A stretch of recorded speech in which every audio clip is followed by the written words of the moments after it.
May isang isdang pritong isda, gawin nating torta, crispy fried torta.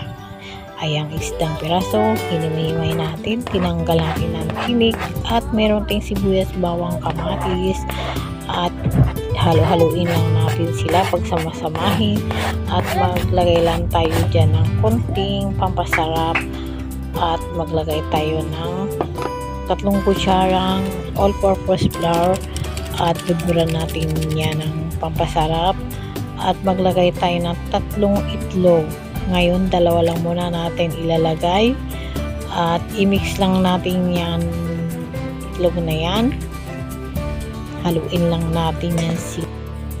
Naisipan ko kasing lulutuin ang pritong isda gawing crispy fried torta kasi iisa lang talagang ulam namin, pritong isda.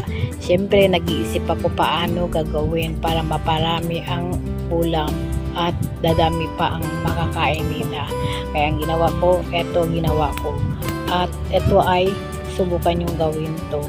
Siguradong maraming mapakain ang inyong mga anak dahil sustansya naman yun dahil may gulay. Ang gulay niya ay sibuyas, kamatis at bawang at may itlog, protein naman yan.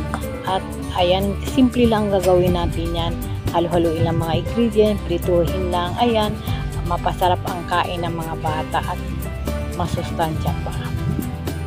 Sa nakikita nyo sa aking pagtitimpla, konting-konti lang talaga ang asin at konting pampasarap para hindi maging maalat. Ngayon nag-add tayo ng itlog para hindi maging malagnaw masyado ang ating tortang crispy fried. Pero yan ay mabilis lang maluto dahil luto naman yung isda. So mabilis lang talaga yung maluto. So hinaan lang nyo ang apoy para hindi maging masunog. Salamat sa inyong panonood. Huwag kalimutan mag-subscribe para lagi tayong updated sa ating bagong video.